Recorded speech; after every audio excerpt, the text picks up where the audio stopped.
of June 2016.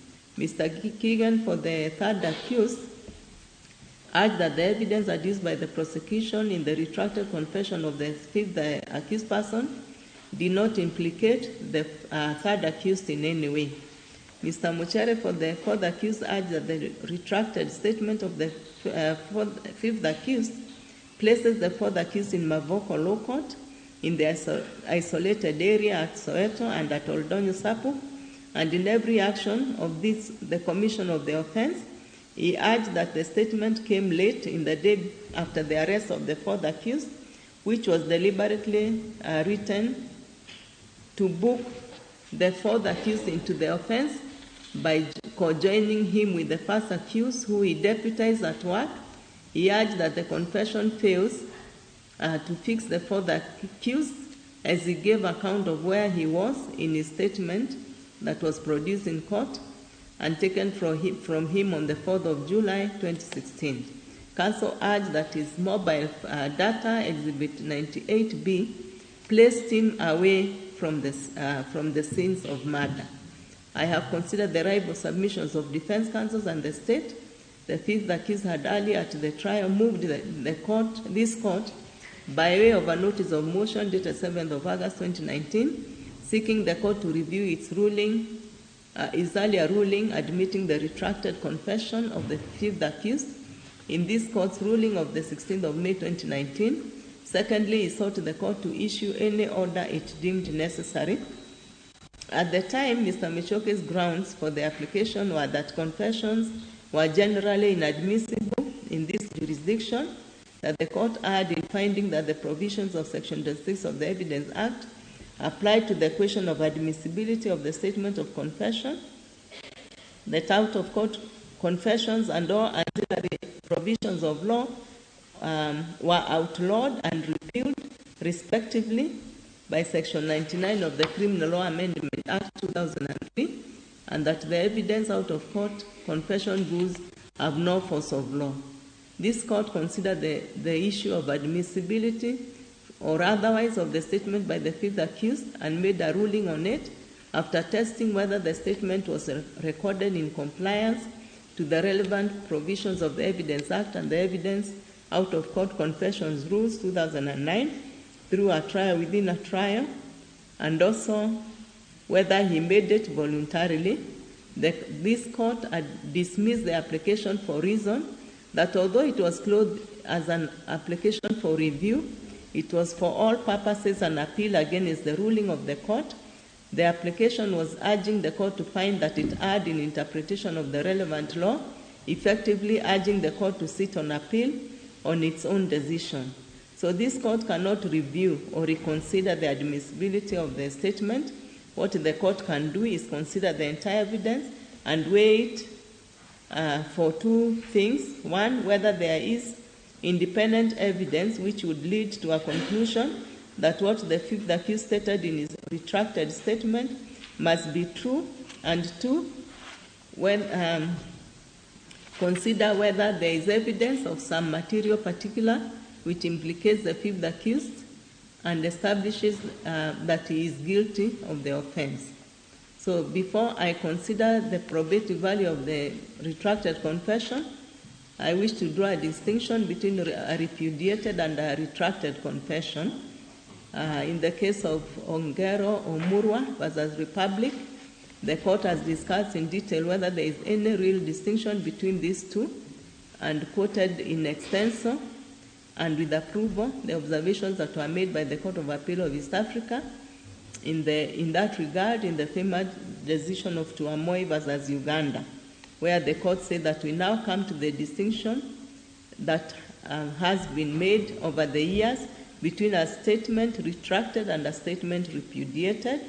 The basic difference is, of course, that a retracted statement occurs when the accused person admits that he made the statement recorded but now seeks to recant, to take back what he said, generally on the ground that he had been forced or induced to make the statement. In other words, that the statement was not a voluntary one. On the other hand, a repudiated statement is one which the accused person avers that he never made. Now, a repudiated statement is one which the accused person denies making. A retracted confession is a statement made by an accused person before the trial begins, by which he admits to have committed the offense, but which he disowns at the trial. And confession is said to be retracted only where the accused person admits that he made the confession and then denies the truth either in part or whole, or to what is stated therein.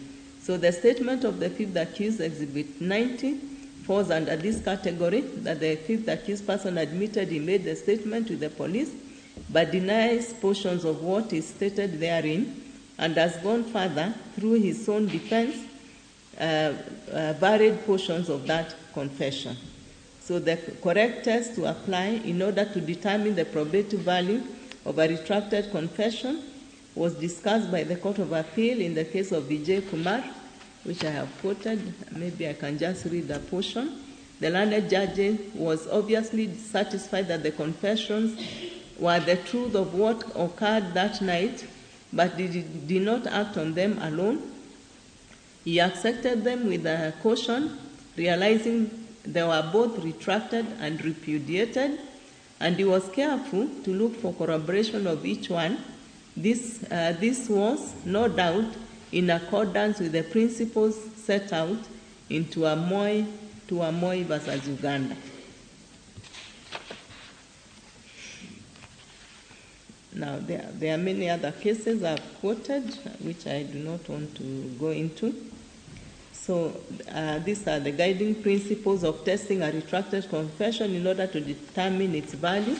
So the first step to take is to consider whether the retracted statement is the truth of what happened. The statement under inquiry made by the fifth accused is a clear admission of his guilt, and is stated that as much on oath as he sought to qualify his confession with oral evidence, that he was not denying that he was involved in the murders of the deceased person, but wanted to show that his role was not as stated in the confession. Now, in the retracted confession, the fifth accused goes into detail and describes how the plot to kill the second deceased person was hatched and planned, days to the material day of the murder, naming the perpetrator as the first accused, giving the reason for the first accused's desire to do so as the threat to his job due to a report of misuse of firearm and unlawful wounding that the second deceased had filed against him with IPOA, which agency was on his back. He gives the names of the others involved by what appears to be nicknames, but describes some of them like Kamau and Sergeant Mwangi or Spiv team. He then went into great details of the trail on the deceased persons on the 23rd of June, 2016 from Mavoko Law Courts, where they attended a trial against the second deceased, the rail crossing behind Mavoko where the three were kidnapped, and their vehicle given to the fifth accused who disposed it in Kamerudu, their holding at the post, their removal to Soweto open field where they were murdered, and the journey by road in two vehicles to Kilimambogo, Oldonyo Sapu, where their bodies were hurled into the river Adi, and the celebration sponsored by the first accused and his wife, defense witness number 16, for the completion of the assignment. I have considered the evidence adduced by the witnesses in this case, the forensic and other evidence, to find out if there is any convergence with the retracted confession of the fifth accused. The fifth accused testified that he was introduced to the first accused by the OCS, Chief Inspector Lelei, PW20, in April 2016. Now, PW20 admitted that the fifth accused went to greet him at the Mlolongo police station around the alleged time, soon after he had been transferred there, having worked with him as his informant previously in a different station. That explains how the fifth accused visited Mlolongo police station in the first place, making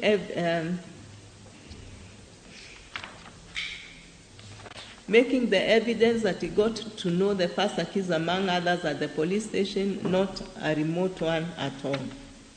Now, before I state what I need to state here, it should be noted that P Exhibit 90, that is the retracted confession, was recorded on the 9th of August 2016, while the trajectory evidence on the phone, vehicle, plate identification, and police radio phone data had not been availed. The data was availed as from the 14th of October 2016. This then means that timings and sites in the retracted confession, Exhibit 90, was from the fifth accused's own knowledge and memory. The variation I noted between the fifth accused's retracted confession and the data of his phone, which was Exhibit 105B, was minimal, being a difference of few hours, and did not materially affect the statement. I sought for corroboration in the evidence of witnesses and other forensic evidence as part not only of testing the retracted confession,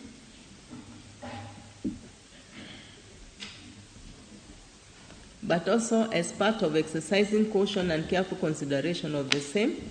The statement shows the movements made by the perpetrators of these murders from the kidnap outside Mavoko locals pressings at around 11 to the journey to the post, to the removal of the deceased persons just after 7 p.m., the journey to Soweto, open field, and eventual trip to Oldonyo Sapuk in the Kilimambogo, where the bodies were disposed of. These movements were captured in the data of the fifth accused phone, which is Exhibit 105B, and to give a detailed summary, so the data shows that the fifth accused line 0727433431 on the 23rd of June 2016 was at Mlolongo Police Station at 9:17 hours. He was at Esa Adriva 9:43 a.m. to 11:45 a.m. At Adriva at 12:02, at Cameredo 2 p.m. to 2:43 p.m.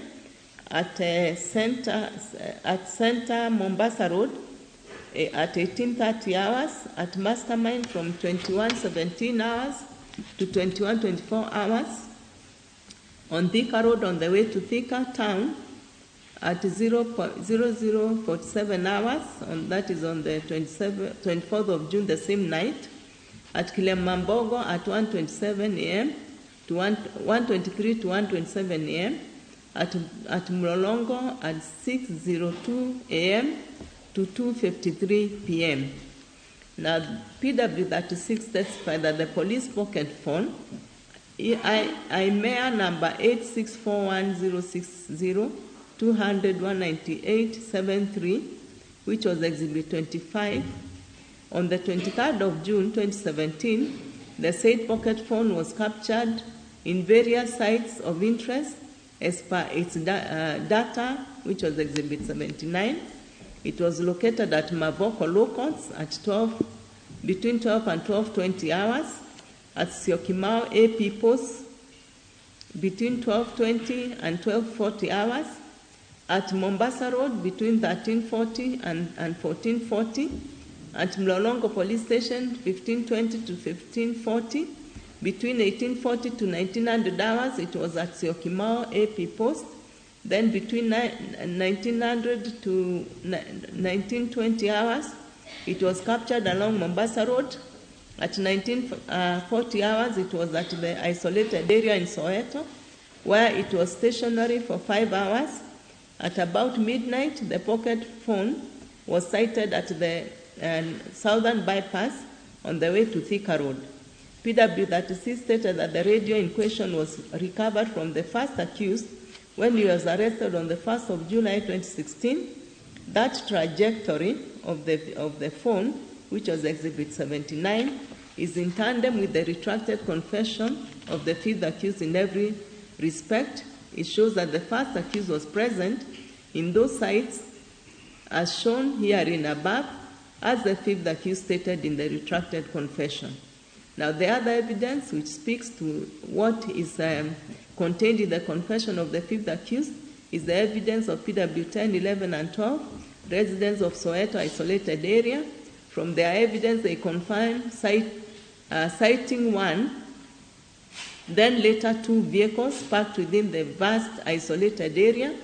Their evidence confirms that the persons they saw standing around the vehicles were 4. They saw one with a police phone and one smoking a cigarette, that they remained in that area from around 7 p.m. way past 11 p.m. that night, that they identified themselves as police officers, and all these details were in tandem with the confession by the fifth accused. The retrieval of the bodies of the deceased on the 30th of June and 1st of July 2016 from the River Athi, 7 days after the murder in respect of the first and third deceased, and 8 days in respect of the second deceased, all confirmed the retracted confession of the fifth accused that he was telling the truth concerning the entire process. The postmortem findings confirmed that the fifth accused said that the deceased were murdered.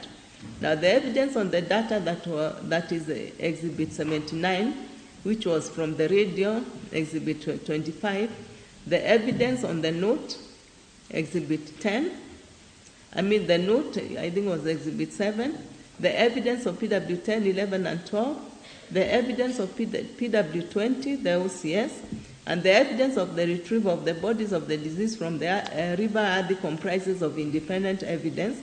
That evidence was consistent with the retracted confession of the fifth accused and confirms that what was stated in the confession was the truth. Furthermore, the note, Exhibit 7, collected outside the container used as a cell at the post, bearing the handwritings of the first deceased, are proof beyond any reasonable doubt that the first deceased had been taken to the post on the 23rd of June 2016 in the afternoon, as the fifth accused stated.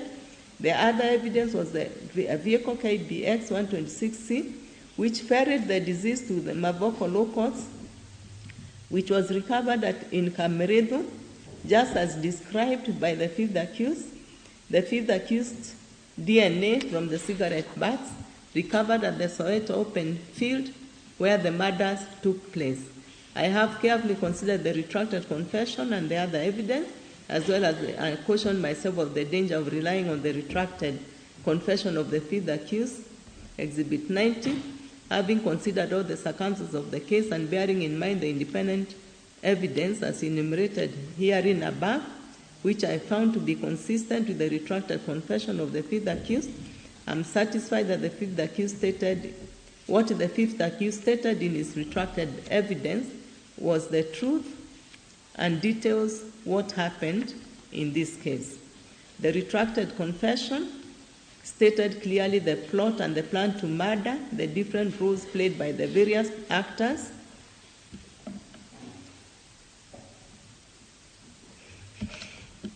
to ensure seamless execution of their plan and murder of the deceased and the disposal of the bodies of the deceased 100 kilometers or more from the scene of murder. I'm satisfied that taking all the evidence and the surrounding circumstances of the case into consideration, that there is no reason to believe that the retracted confession by the fifth accused is not. Sorry.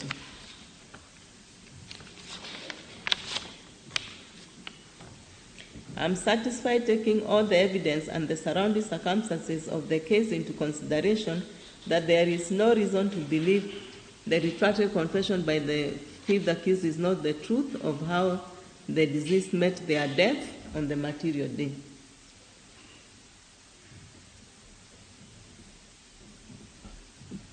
I must at this juncture set out the fifth accused's own statement in his defense in court, the difference between the sworn defense and the retracted confession. In his own defense, the fifth accused maintains the structure of his story in the retracted confession, but drops some names and brings in new names into the conspiracy of the murders and the execution of the deceased persons, as well as varies the role he played in the murders. He stated that when he realized that PW 20 Chief Inspector Lelei was in Mlolongo Police Station, he started going there to sell jeans, which is what he did for a living, that he did so on the 22nd of June 2016, and that on the 23rd June 2016, very early in the morning, he received a call from PW 26 PC Wilson Kamau, asking him to report to Mlolongo Police Station that morning, which he did and was there by 8:30 a.m. He said that he found PW6 with one Waingo and one Kamenjo, both police officers. That PW26 told him that there was a Kamwizi, a thief, that he was due to go to court for his trial that same day, and that he wanted to eliminate him, and that his role, that is the role of the fifth accused, was to keep track of the man and keep reporting to Kamau. That at the same time, PW26 gave him a phone number to use while calling him, saying his had gone off, and of that number, he could only recall 0786. He also changed the story, saying it was PW26 who called him to describe how the man he was to track was dressed. The other variation he makes in his own defense is that the Toyota NZE was with one Brown and not Kamenjo, as he had stated in his confession. Kamenjo was also there, and that he was the one who handed over to him the vehicle that the deceased left the court in. He varies his story, saying that he was directed by PW26 to take the vehicle of the deceased person and a small walkie-talkie to a police officer in Kamerudo, at Kamerudo in Limuru. He also changes his involvement, saying that he was left at a bar when PW6, Kamenjo, Waingo, and Brown went away with one Mwaneki, a police officer, to the post where the deceased were held. He said that Waingo found him at the bar at 9 p.m. and told him where to go to find PW26. That was the Soweto area. He gives the names of those he met at Soweto open field as PW26, Kamenjo, and Brown, who were standing together, while a distance away stood Mwaneki and Wawero. Then Waingo joined them at 10. He gives the role he played as that of sitting inside the vehicle and driving one of the two cars. He also said that before they drove to Thika from that scene, the first accused brought money to PW26 to fuel the vehicle. He, that is PW26, was driving as it was a station vehicle. The other detail he added was that after their return from Thika and the bridge at Oldonyo Sapu, where they dumped the bodies, Leliman came to the bar where he, Kamenjo, and Brown were waiting for others, and brought them 5 kilos of roast meat and 5 bottles of beer each to enjoy. He said that the bar belonged to the first accused and that the wife of the first accused was the cashier. Now, the name that was dropped in the fifth accused's own defense was that of Sergeant Mwangi, the fourth accused in this case. The confession had mentioned PW26. However, in his own defense, the fifth accused said that PW26 was the mastermind of the execution of the deceased and that he was the one who approached him for his assistance in the plot to murder the deceased. The fifth accused added new names, Mr. Brown, Waingo, and Mwaneki. He also decanted the role of the first accused from being the mastermind and planner of the murders to being a facilitator and an entertainer. Now, having considered the confession and the sworn defense, I find that the structure and the main features of the information the fifth accused gave in both these statements remained intact, and therefore it does not make any material difference or create any doubt as to the fact the incidents discussed in the statements took place. Now, both the retracted statement, Exhibit 90, and the sworn defense qualify as a confession, and this is because, based on the confessions without other evidence, there is sufficient evidence to sustain a conviction against the fifth accused. As to the probative value of the confessions, of the confession Exhibit 90, on the co-accused, I will discuss it here in subsequent paragraphs. Now, I've also discussed the lock-in quo. The prosecution had built up its case around 5 scenes. The lock-in quo that featured prominently in the evidence of the witnesses in the case In addition to these things, it's emerged that there were underlying factors that form in an integral way the background events that were the catalyst to the sequence of the events of 23rd of June 2016, leading up to the murder of the deceased. I have herein above dealt with some of the underlying factors. I will deal with the issues identified for consideration as above, as well as cluster the various loci quo in as much of a chronological order as will be practical to determine whether the prosecution has discharged its burden to prove its case against the accused persons beyond any reasonable doubt. So the first loci quo is Mavoko locals, where the first and the second deceased and PW1 and a colleague of PW1 had gone for the case against the second deceased, and it is from there that they were abducted after leaving the court. Then we have the other locals in quo was Cameredo.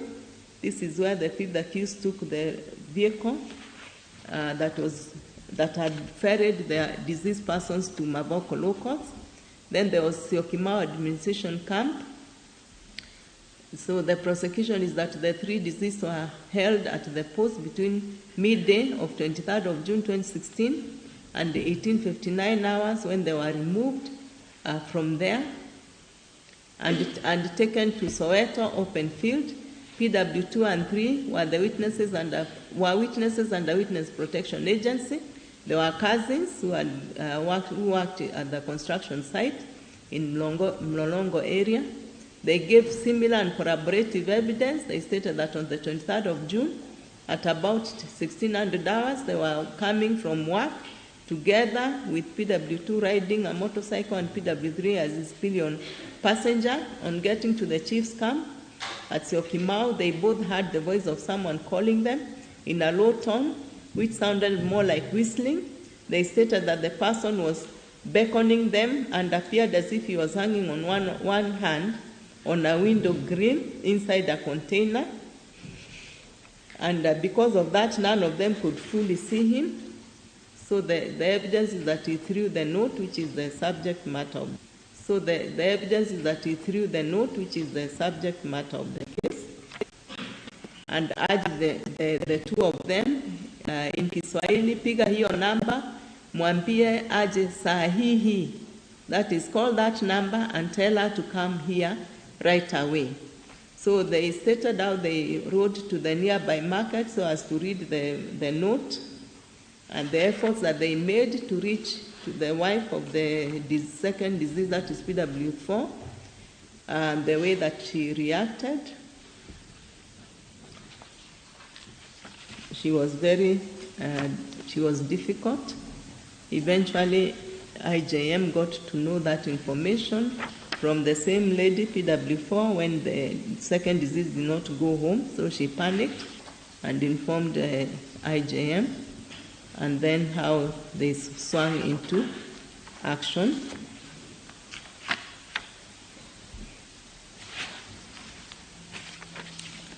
Now, an issue had been raised about the note by the defense.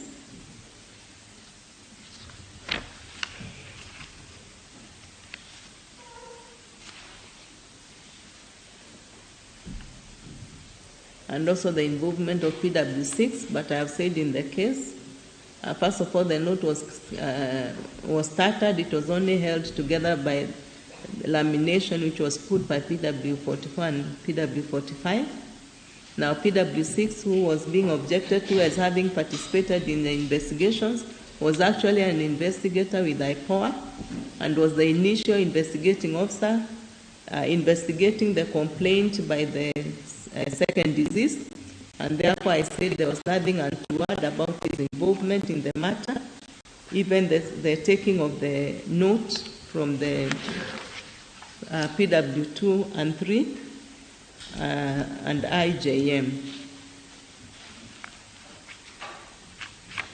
Now, the note was also examined. The evidence of PW8 is on record. It confirmed that the note was written in the hand of the first deceased. The known writings of the first deceased were given, together with those of the second and third deceased that IJM had, and it confirmed that it had been written in the hand of the first deceased.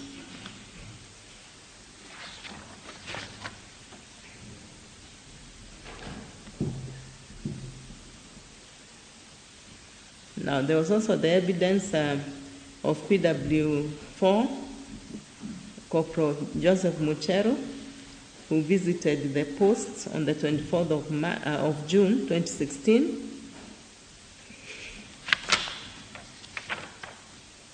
And he told the court that his duties were to conduct investigations upon instructions by the officer in charge, investigation branch. He says on 25th of June, he was instructed to join Chief Inspector Wino and Inspector Chemelin and conduct investigations relating to the disappearance of 3 Kenyans.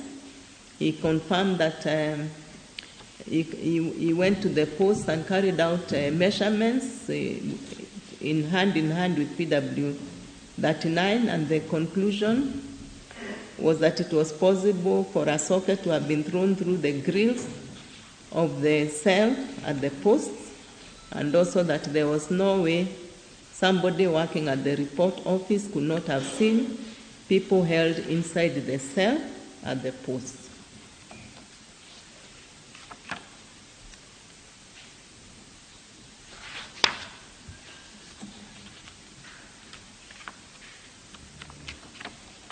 Now, the second and the third accused who were the officer in charge of duty and the officer manning the report office and the cells sentry on the day in question, that is 23rd of June, deny receiving any persons to the post on that material day. So the second accused in his unsworn defense reiterated that the post had no cell, only a report office and a store. He said that he was at the post from 12:30 hours to 1800 hours when he left from Lolongo police station until 2000 hours when he returned to the post. The third accused on her part emphasized not being at the post between 1100 hours and 12:30 hours and afterwards from 1800 hours. However, from the evidence of the crime scene officers, I find that if the prosecution establishes that the 3 deceased persons were taken to the cells on the 23rd of June, the third accused was on duty as cell sentry and report office personnel them and therefore knew their presence at the post. Now, Mr. Keegan for the third accused and Mr. Muchere for the fourth accused took issue with the note. I think I've already talked about the note, urging that this PW2 testified that he threw it away when the PW4 disbelieved his message. I've said the state of that note and the finding by the document examiner, so I don't need to repeat.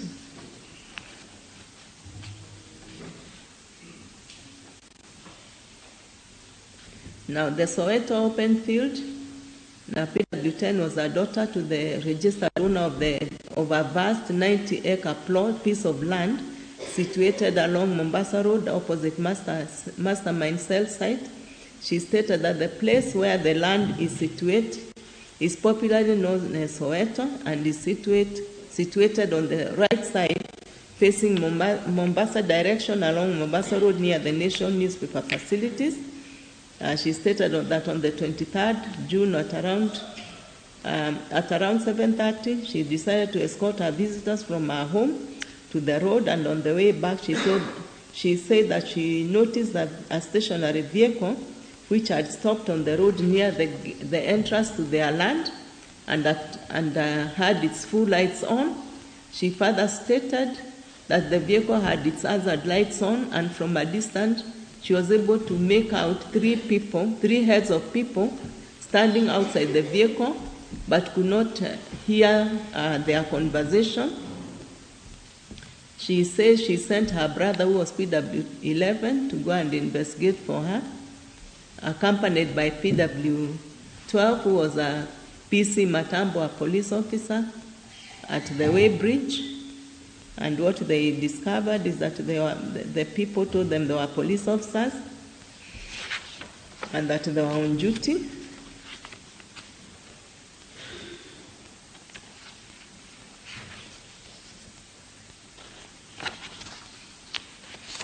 Now, the other lockers in Kuo was the Oldonyo Sapu, Kilimambogo.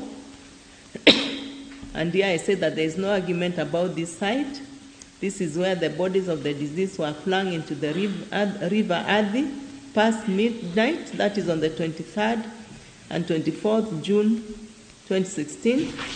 The bodies were retrieved from the river on the 30th of June and 1st of July 2016. Then there was the technological evidence. I stated at the beginning of the judgment, there was no witness account of the murders of the three deceased. The prosecution has relied on circumstantial evidence, forensic evidence, and the retracted confessions made by the fifth accused person. This evidence that the prosecution has relied upon includes technical evidence made up of phone data processed and produced by PW42 from Safaricom and 43 from Airtel. There were various call sites captured in the data involving various mobile phones. So the information required of the Safaricom and Airtel service providers was handset history, cell data, subscriber registration, and geographical location from 20th of June to 26th of June 2016. That means the information provided by PW42 and PW43 from the phone service providers to PW44 and 45 and their colleague investigators was capable of providing the history of the handset in question, showing when bought and which SIM cards had been paired with it. With the cell data, one could see the phone calls made or received through the number, as well as the time and duration of the call.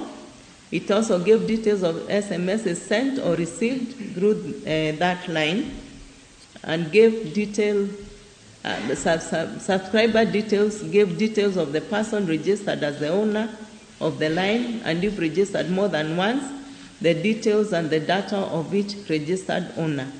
The geographical location gave detail of the actual location of the cell phone number or handset, and that trajectory of that record could show the movement of both the handset and the cell phone number. The only time it could not be possible to be tracked is if the phone was turned off, and this was according to the evidence of PW42 and 43.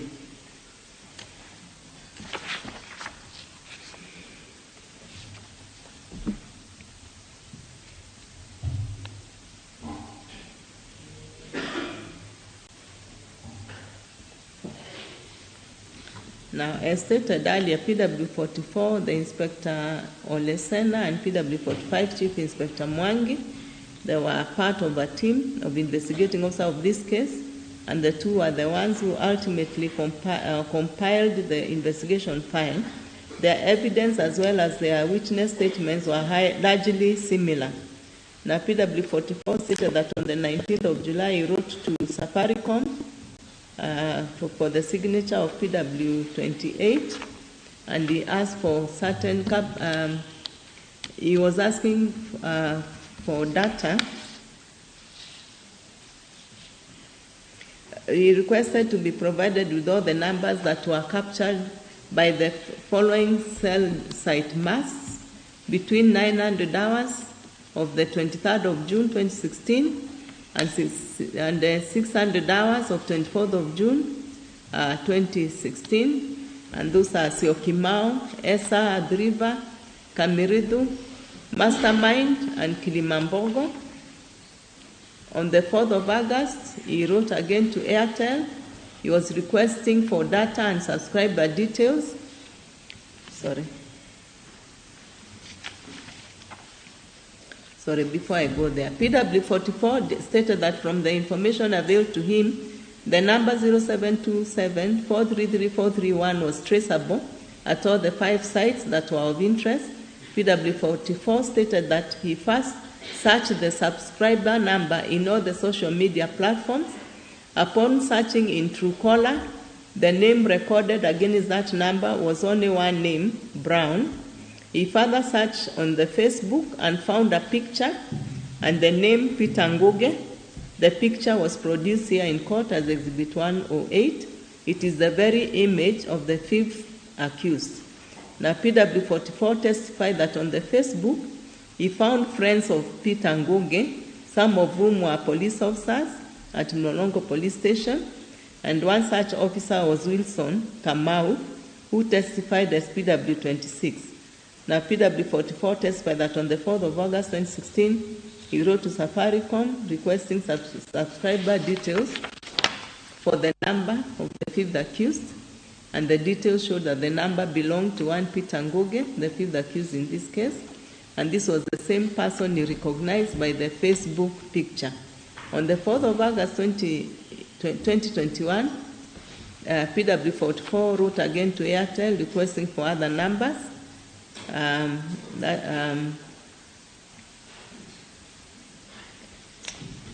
Now, one of those numbers, the number,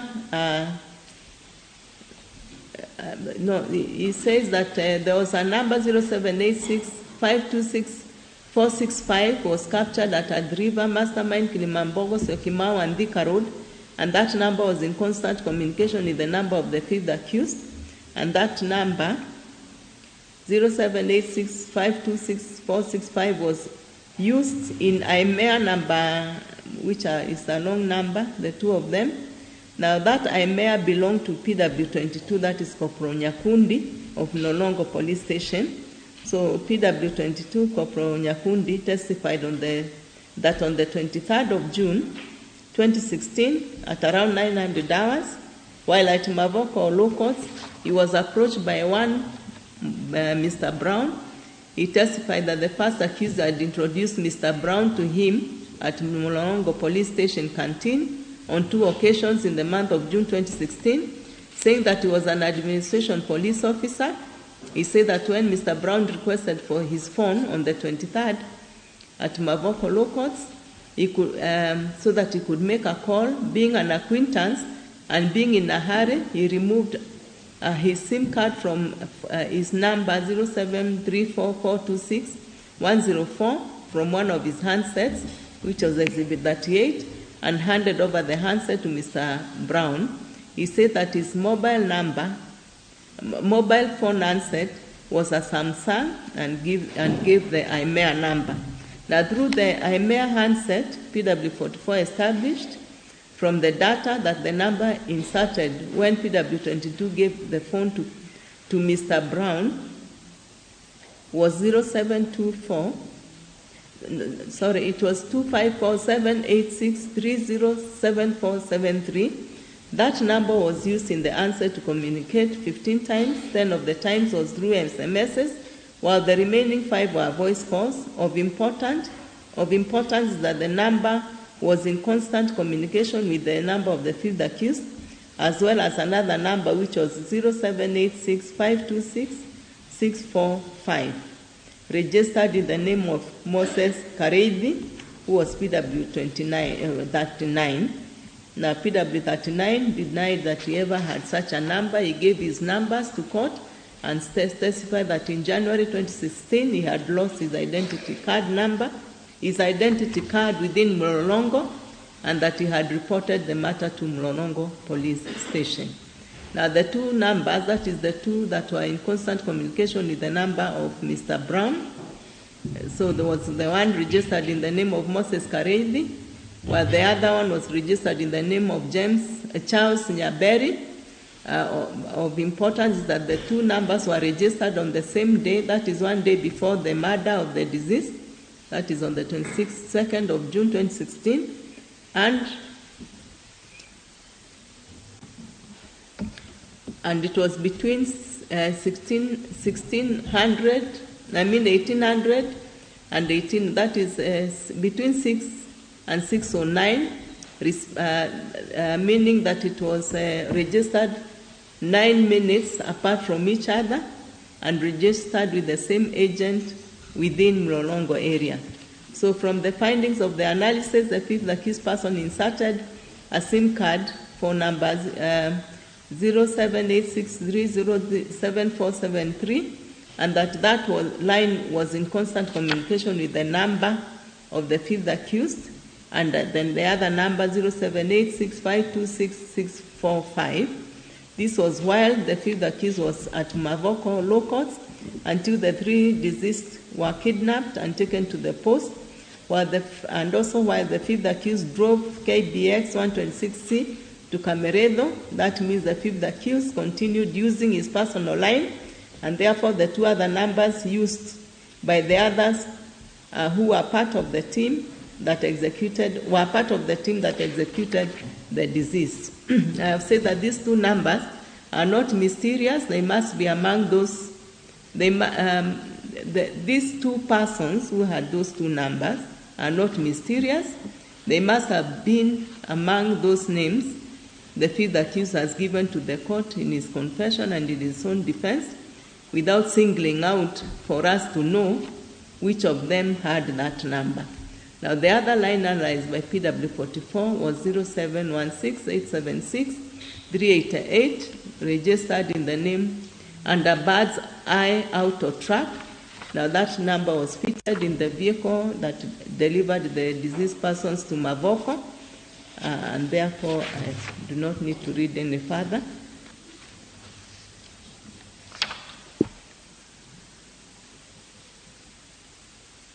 Now, the analysis received by the numbers received by PW44 also was for the deceased persons, and they just confirmed they were switched off immediately after the kidnap. That is what the data was showing.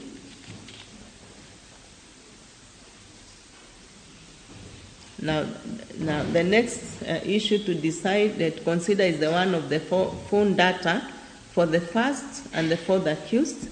Now, PW44 testified that the phone data of Frederick Leniman, the first accused herein, number 0722939198, and of Leonard Mwangi Maina, the fourth accused, herein were not spotted along the scenes of interest at the timings in question. The first accused data exhibit 98B shows that he was away from the geographical location of Mlolongo. Indeed, the fourth accused gave an elaborate defense of how his movement on the 22nd and 23rd, backed up by 4 witnesses. That is defense witness number 6, defense witness number 9, and number 11.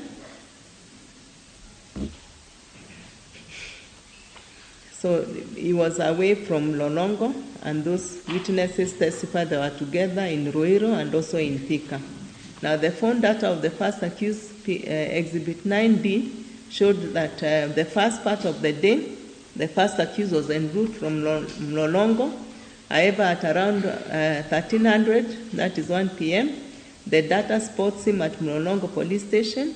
At around 1351 to 1554, the phone was at Mlolongo Valley, where he was resident. At 16:35 hours, it is captured at Mlolongo. At around 1723, at Center Mombasa Road up to around 1839, and that at 1855, the first accused phone is captured at Mlolongo police station. At 2026, his phone is captured at Mlolongo Gwata, and around 2150 at Mlolongo police station, and finally Mlolongo Valley at around 2001. So the phone data of the first and the fourth accused places them away from the relevant sites where the conspirators swung into action to take the appropriate actions again, which culminated with the murder of the deceased person. In addition, as shown on the part of the fourth accused, he put forward alibi defense and called witnesses who corroborated his evidence, effectively shaking the veracity of the evidence of the fifth accused confession against him, which was the only other evidence against him. As for the first accused, there was other evidence against him, as will be shown in the judgment. Now, the phone data of the second and the third accused, Mr. Ombeta for the second accused submitted that the phone data of the second accused supported his defense of the times he was not at the post, which is the time the deceased were brought and later taken away from the post. Now, Mr. Keegan for the third accused submitted that the third accused played no role, was not mentioned in the confession of the fifth accused, and that all that her phone data established was that she was in the locations claimed, but that that did not connect her to the offenses. He also urged that PW18 in his evidence confirmed that the third accused left the post at 18:30 hours. Mr. Keegan urged in the alternative that the court should consider the police pecking order and find that the third accused person, being a junior officer, had to obey orders. Now, PW44 presented the phone data for the line 0720 388 784, registered in the name of Stephen Cheburet Mrogo, who is the second accused in this case. He testified that the phone data for the second accused, Exhibit 100B, shows that on the 23rd of June 2016, at 6:19 hours, he was at Syokimau Kiunguni, which is within the AP post. At around 8:42 hours, his phone was at Mlolongo police station. This is around the same time that the fifth accused also arrived at that station from Waidaka. At 9:24 hours, the signal locates the second accused phone at Esa at the river, which covers Mavoko locals. PW44 say that that was also the same time the fifth accused arrived at the locals' premises. At around 10:40 hours to 10:48, the second accused phone is located at the river Transview, which is where the railway line, the site of the kidnapping, is located. At 11:13 and 12:01, the signal is along Mombasa Road, whereas at 12:10, it is at Caltex Depot. At 12 hours, that is 2 minutes later, is back to Syokimau AP post and remains there up to 18:49 without leaving. So the time of 12:12 is crucial because it was around the same time that the deceased persons were transported to the post and placed in the cells and kept there until the evening. So between 18:30 hours and 1900 hours, the deceased were taken from the post to Soweto open field, which was the murder scene. Now, PW44 stated that around 18:51 hours, the second accused phone signal was recorded at Caltex Depot, and 9 minutes later at Mastermind's Mombasa Road. At around 1906, PW44 testified that the second accused phone was captured at Mlolongo police station, where he stayed up to around 20:02 hours before going back to Mastermind, the Soweto open area, field area. At around 22:20, the second accused phone went off since no further data was collected. Now, PW4 testified that number 0719644520 was registered under Sylvia Wanjohi, who is the third accused in this case. Our phone data, Exhibit 97B, shows that on the 22nd of June 2016, she was at Mlolongo until 20:05 hours when she returned to the Syokimau AP camp. PW44 testified that on the 23rd of June 2016, the phone data of the third accused reveals that she was within the camp or the post from 10:01 hours, that is 10:09 a.m. in the morning, to 22:31 hours. So between 22:31 hours on the 23rd of June and the morning of 24th of June 2016, there was no data generated from her phone, which meant that the phone was switched off. So PW44 stated that it meant that the third accused was stationed at the camp throughout the day of the 23rd of June 2016 and never left the station between 10:09 hours and 20:31 hours. Now, given the circumstantial evidence adduced against the second and the third accused, what was required of them in law is an explanation to rebut the statutory presumption created by virtue of the fact their phone data placed them in all the lock-in quo as described in respect of the second accused and in the post at all the relevant time in respect of the third accused. Now, the second and the third accused do not deny that the phone numbers were theirs. That means that what happened at the post in respect of the third accused and what happened in the lock-in quo in respect of the second accused was within their knowledge, and that it was in their best interest to offer a reasonable and plausible explanation in that regard. That is what is Section 111, subsection 1 of the Evidence Act requires of them, that they have a statutory burden to give an explanation to rebut the statutory presumption created by the circumstantial evidence that they were involved in the murders. Now, the data on the phone of the second accused, who was defense witness number 1, Exhibit 100B, contradicts his testimony of where he spent the day. The second accused did not deny having his phone and using it on the 23rd of June 2016. His testimony was that he left the post at 600 hours for Athi River for personal matters, which he completed doing at 9:50 hours. He then testified that he proceeded to City Cabanas, an area covered by Caltex Mombasa Road, Mast, where he met the second accused for purposes of viewing a cooker at Rampton Supermarket. He said that they returned to the post and that he was there from midday to 600 to 1800 hours. The third accused, in her unsworn defense, told the court that she went with the second accused person to City Cabanas on the 23rd of June. She stated that she spoke with the PW18 to hold her fort. She then said that she left for Cabanas at 1100 hours and reached there at 11:30 hours. She says she returned to the post at 12:30 hours, and she then said that she left the station at 18:30 hours, having given the keys to the cells and the armory to PW21. She said that she was given a lift from the post at 18:30 hours to Mlolongo, where she stayed until 2000 hours. Her witness, defense witness number 3, in his evidence said that he picked the third accused at the post at 18:40 hours and dropped her at Mlolongo at 19:10 hours.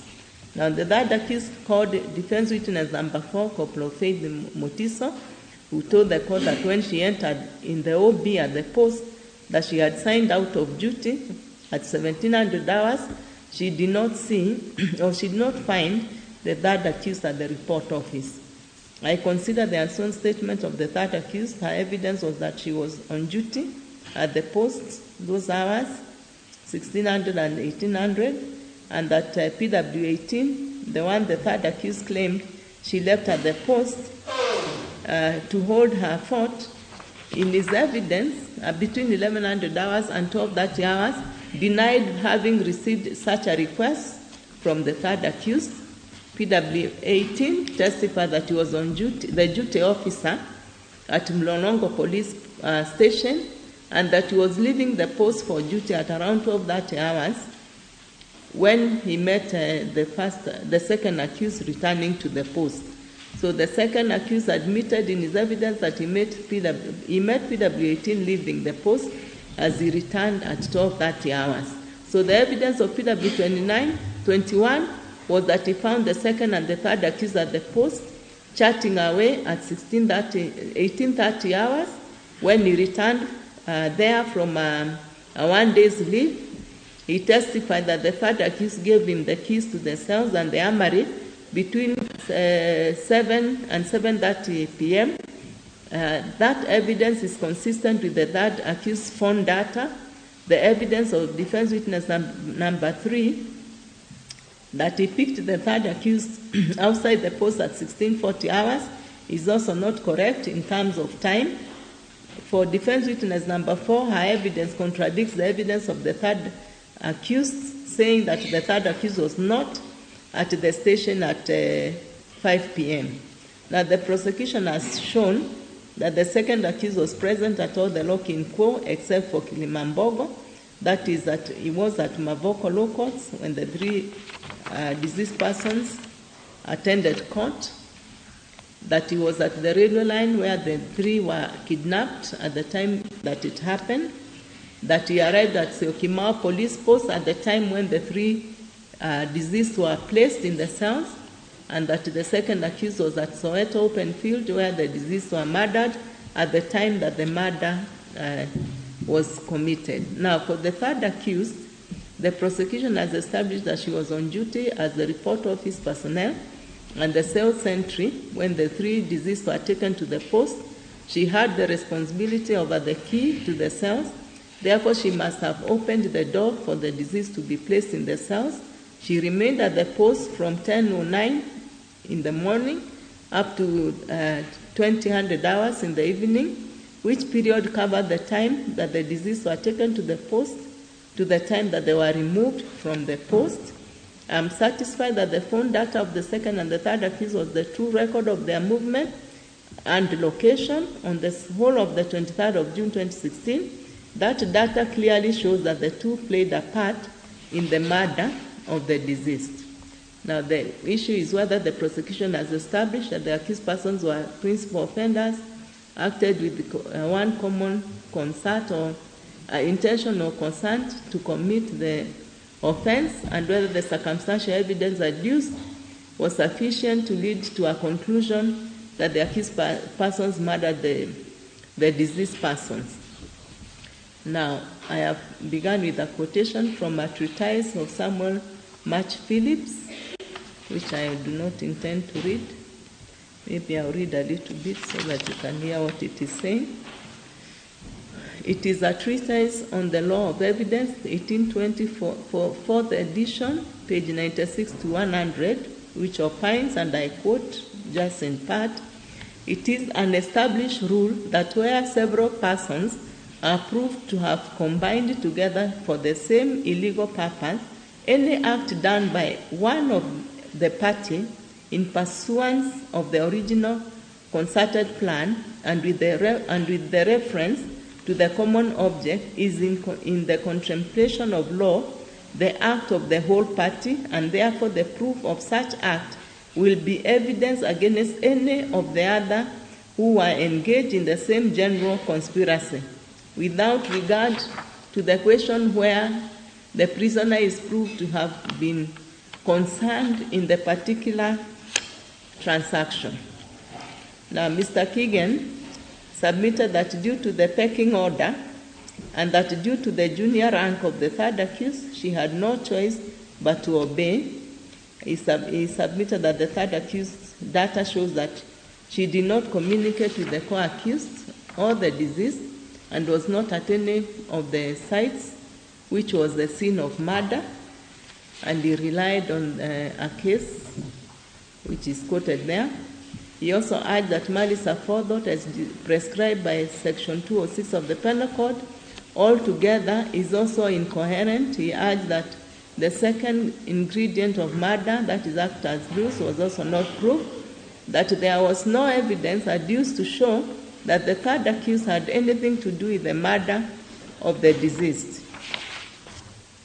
Now, the prosecution proved that the third accused was at the post between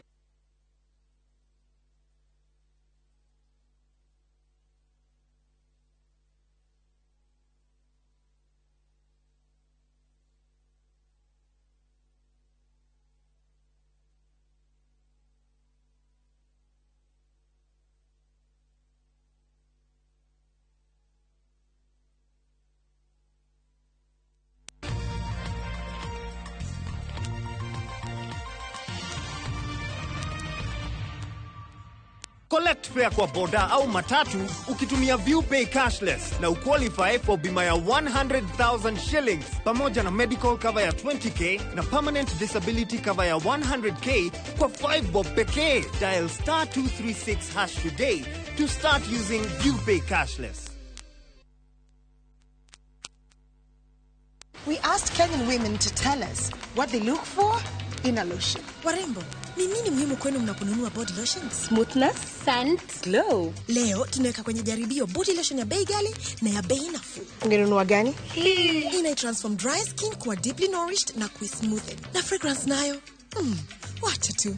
Why pay more? Nunua nice and lovely body lotion. Ni bora zaidi kwa bei nafuu. It's just nicer and lovelier. Chagua Kenya's #1 body lotion.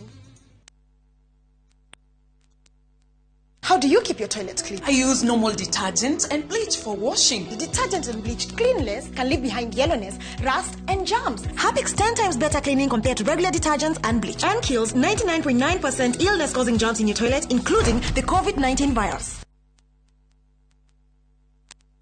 Saturday no tariki 23 Bishop Michael Waderi wa CFF Kiambu ni aramonyita ugeni mucemanio-ini munene wa mahoya Duberry Stadium riria agakorwo akihoera families arwaru na ariothe mohetwo ni maroho ma thina na irumi cia mbari na mihiriga na o mundu agoka andikite mabataro make ni kwambiriria thaa 2 cia rucini o nginya thinacara hwaini na rio Sunday tariki 24 ni thaa 6 nginya thinacara hwaini nao aini a nyimbo cia kugoca mwathani ni Betty Bayo, Elijah Mira na angĩ aingĩ. Inyuothe muri anyiti ogeni.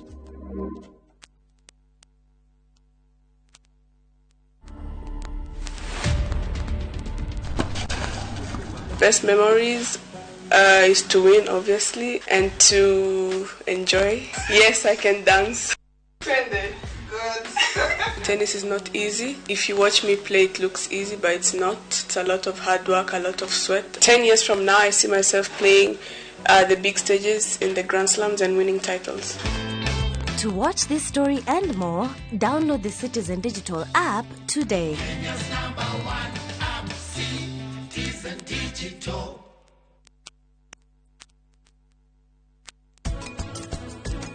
Ucio ni njui ni wagithi na arakuhurira na nabe otondu no amubrokire.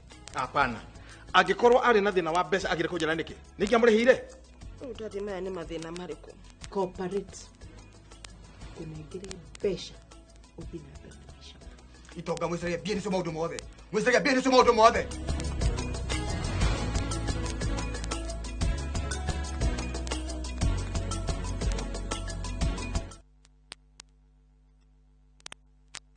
Tuboishi ngokwera munyendi wakwa niye nonyende usige defo ya ngoro haria uwe gotirionge ungeshihutia tondonesia kuwe wiki na ndingeronge nikwendete mwendo wakwa zikoeyugiria. Jitagwo Dr. Mugikunjo Bazenga Senior na nigwendete muno. Ugienda rwimbo ruru rwakwa rwitagwo ciugo ici rutwike skiza tune yaku kuhinya *811 *415# na uririkane ate mucie wa Inoro niguo mucie wa aini othe.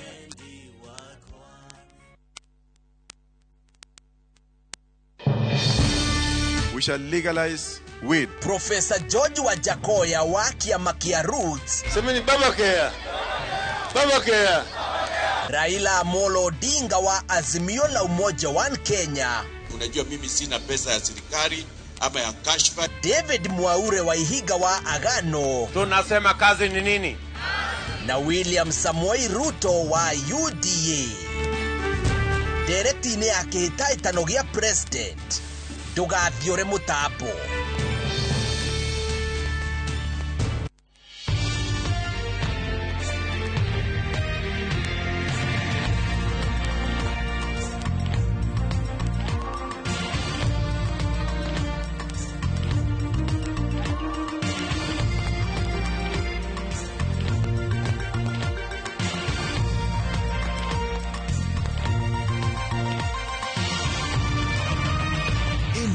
Ni shesheni ya Inoro TV.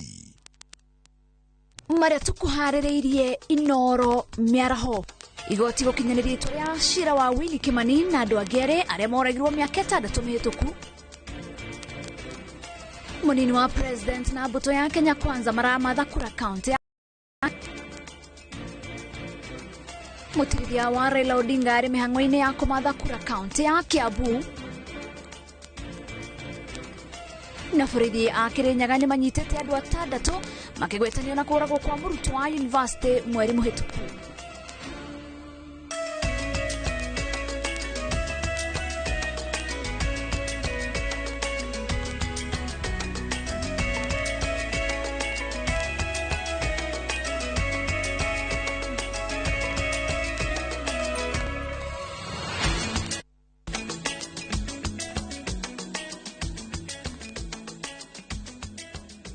Katho shemanyani onyitaniri waku mitambo-ini ya Inoro TV maya ni mohoro ma Inoro miarahore tore kone wa Geshi wa Muriuki muthenya wa mothe nire mucirithania Jesse Lesit egukorwo agitua itua ria cira wegie njoragano ya Willy Kimani njoragano iria ikuhuthira kuriha athii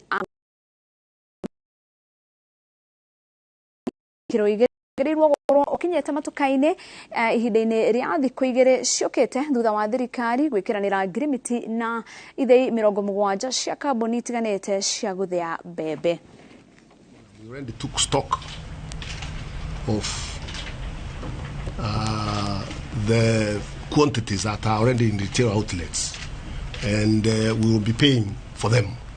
So it is for the retailer to liaise with their millers, because retailers are agents of millers when they are selling, to liaise with their millers to be able to get the refund for the money.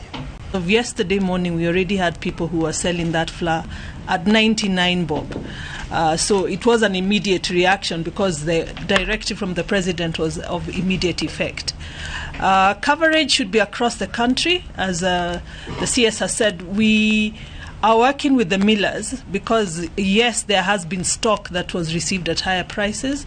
The subsidy allows the millers to work with the retailer to recover a credit note to be able to sell the stock that is in-house at that recommended price. So it's not going to be flour that is special flour that is at 100 bob. It is actually the same flour that was in stock that now changes price from whatever it was to 100 shillings. But we have set aside already 8 billion to fund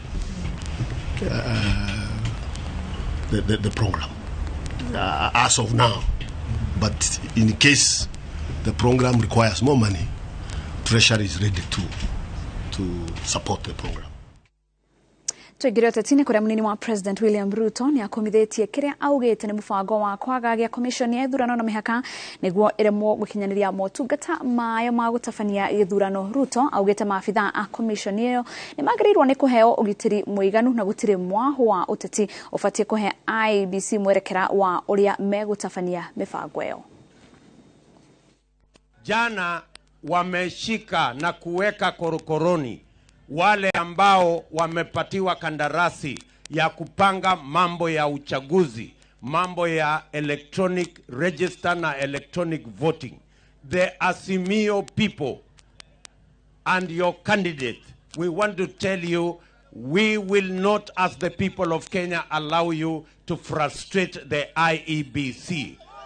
We are going to have a free and fair independent election.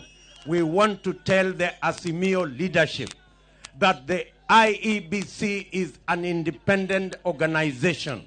It doesn't report to anybody.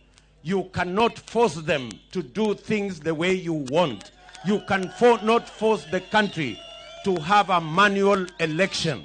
We are going to have an electronic election because that is the only way we will safeguard the vote of every Kenyan. Wamekuwa desperate mpaka sasa, wameanza kuharas wale maofisa wa IEBC na wale watu wanafanya kazi kwa niaba ya IEBC. Nataka nitoe ilani kwa watu wa Azimio. Hii mchezo mmekuja sana. Nyinyi mmecheza na mambo ya uchaguzi na munaifanyia mzaha.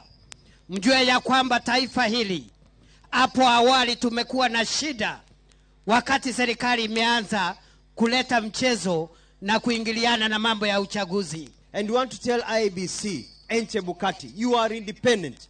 We as Kenya Kwanza will not dictate to you what to do. Azimio should not dictate to you what to do. You do your job, because we know that once you do your job, we'll have free and fair elections. Azimio is scared. They know they are going home. Wanaenda nyumbani, si ndio? Ndio sababu wanacheza hii karata.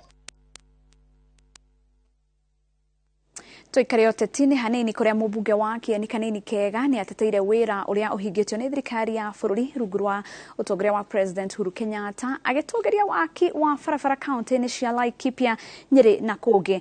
Akĩaria itũũra-inĩ rĩa Ngare Ng'iro, Kanini augĩte rĩu aikari nĩ mahũmũrirwo wĩra mũritũ wa kumĩria magetha nginya taũni cia Narumoro na Kiawara, na rĩu barabara kuma Karigũ-inĩ nginya Narumoro na kuma Makutano nginya Lamuria nĩ ciahũthirie mĩthiĩre. Hĩndĩ o ĩyo mũmbunge wa Murang'a Sabina Chege nĩorĩtie mũingĩ wa Laikipia gũgathura atongoria arĩa marũgamĩte na ciama irĩ rungu rwa ngwatanĩro ya Azimio la Umoja, akiuga nĩo marĩ na ũhoti wa kũrehe tabarĩra ingĩguna mũingĩ. Kanini na Sabina na atongoria angĩ a Laikipia nĩ marĩtie hĩndĩ ya mĩhang'o ya kũmathĩra ngwatanĩro ĩyo kura. Kutoka na thitima, kutoka kinya barabara ya rami, na nĩ inyuĩ mũrarũgama mũkera Uhuru Maliza uende nĩ akũrĩkie na nĩ agũthiĩ. Uhuru mweri kenda ndagakorwo kamaratathi-inĩ. Uhuru no mũkarĩra na mũtũrĩrie inyuĩ. Uhuru ũrĩa ũmwekeire rami ĩno ũrĩa nginya atĩ ndagĩka ĩno twauma tũgũthiĩ Narumoro twĩna thibitarĩ Narumoro, na nĩ mũĩ inyuĩ na mũngĩrwarĩra mũrĩ gũkũ nĩ gũkoretwo kwĩna challenge na nĩ tũranyitanĩra na kũrĩa na njukĩ thibitarĩ ĩrĩa gũkorwo Narumoro, ona inyuĩ nĩ mũrĩthiaga thibitarĩ ĩyo nĩguo katiguo thĩtio hakuhĩ. Uhuru ũrĩa tũnyitĩrĩire na maũndũ maingĩ. Tũmwĩre bũrũri wothe maugĩte kahinda-inĩ gaka President wa gatano egũkorwo Raila Amolo Odinga.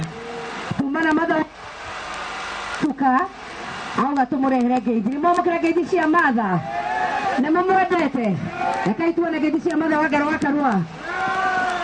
Na tondũ twĩ timu ĩmwe tũrauga ithuĩ tũtirenda kũrĩa opposition. Nĩguo andũ aitũ gũkũ nĩ kwa Nderitu.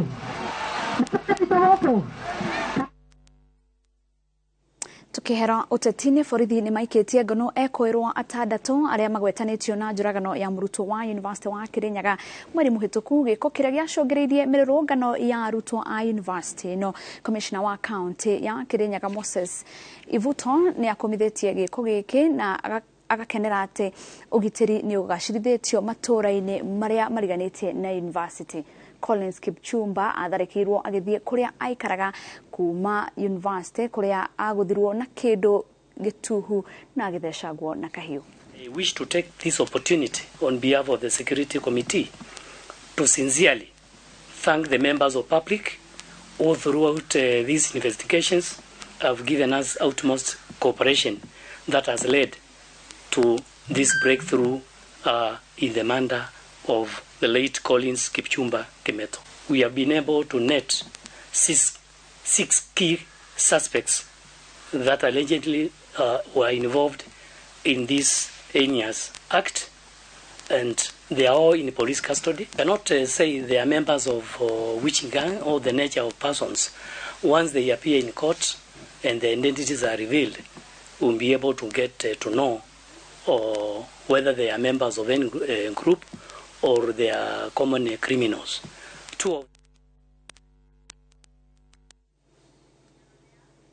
Na hau nĩho tũgũtirihĩra mohoro maitũ mĩaraho ya ũmũthĩ. Rĩtwa rĩakwa nĩ Wangeci wa Mũriũki, ngakũhoya ũthiĩ na mbere na kwĩrorera tabarĩra cia Inooro TV. Tinda wega.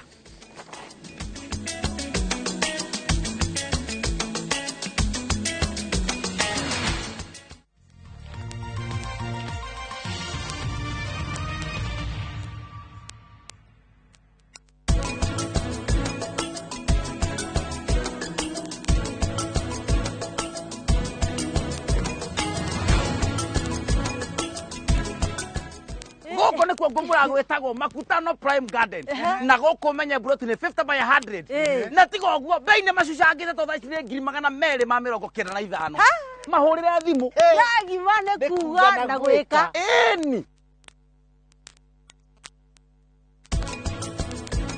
ucio ni njui ni wagithi na arakuhurira na namba yo tondu no amublokire. Hapana.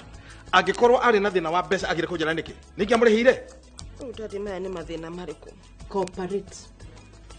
Kunengire mbeca. Ubina mbeca. Itonga mwisaria bien so maundu mothe. Mwisaria bien so maundu mothe.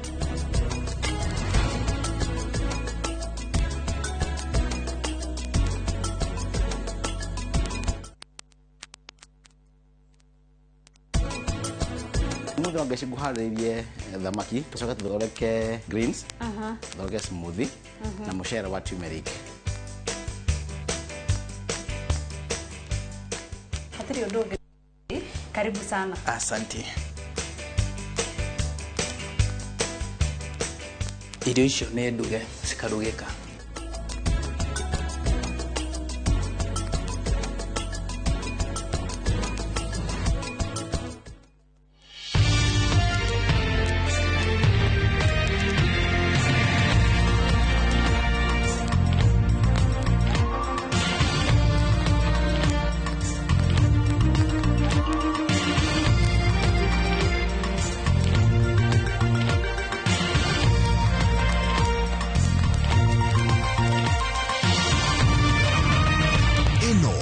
Shesheni ya Inoro TV.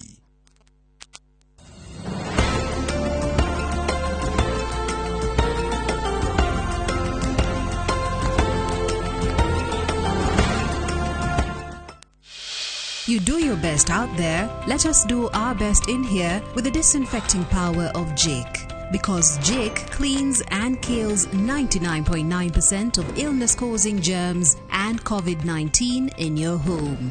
Jake, your family's guardian against germs and COVID-19.